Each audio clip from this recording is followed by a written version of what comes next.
Two of the most common experiences in society today is being overwhelmed and being bored. And our faith is a cure for both of these realities. And perhaps we all fall into these things at different times in our lives. Our saint today is Mother Teresa.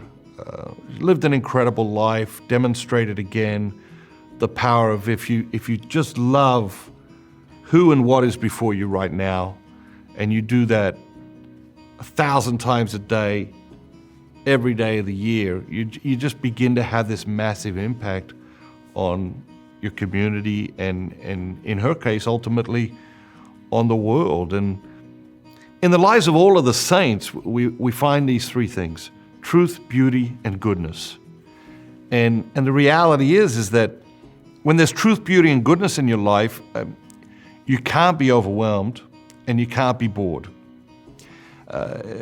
When there's truth, beauty, and goodness in our lives, we're called to a simplicity and a balance and an integrated life.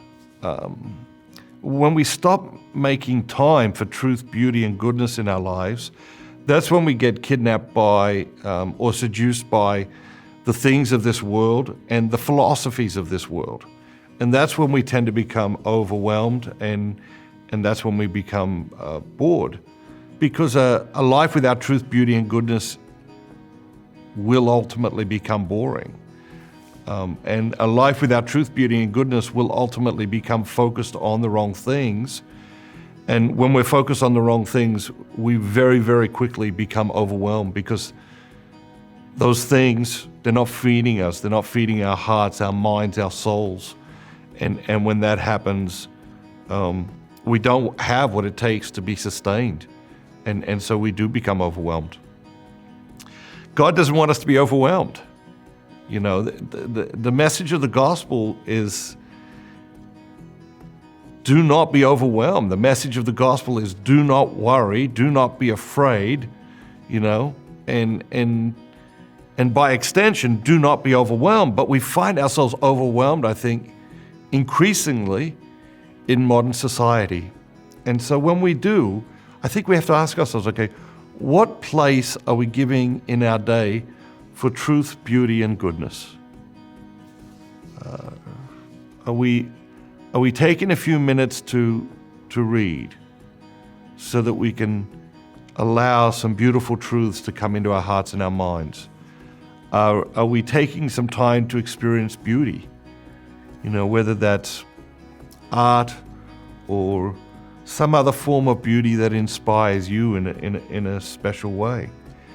And are we taking time for goodness? To experience goodness and to share goodness. The Italians have a great saying about the good life, which has become part of popular culture now, you know, where people talk about the good life, or I'm living the good life, or is the kind of thing people will say. If we ask ourselves, okay, what is the secret to living the good life? The secret is goodness. Goodness is the secret to living the good life, and it is the essential ingredient. And so we have to ask ourselves, how am I bringing goodness into the world today? How am I bringing goodness into the lives of my family and my friends and my co-workers? Because it's by focusing on goodness that we ultimately create the good life that God is inviting us to for ourselves and for other people. Did you know that 71% of the people that watch Matthew Kelly's videos are not subscribers? That makes no sense. We need to change that. Subscribe today. Hit that subscribe button, smash that like button, and turn on those notifications so you never miss out on another great video ever again.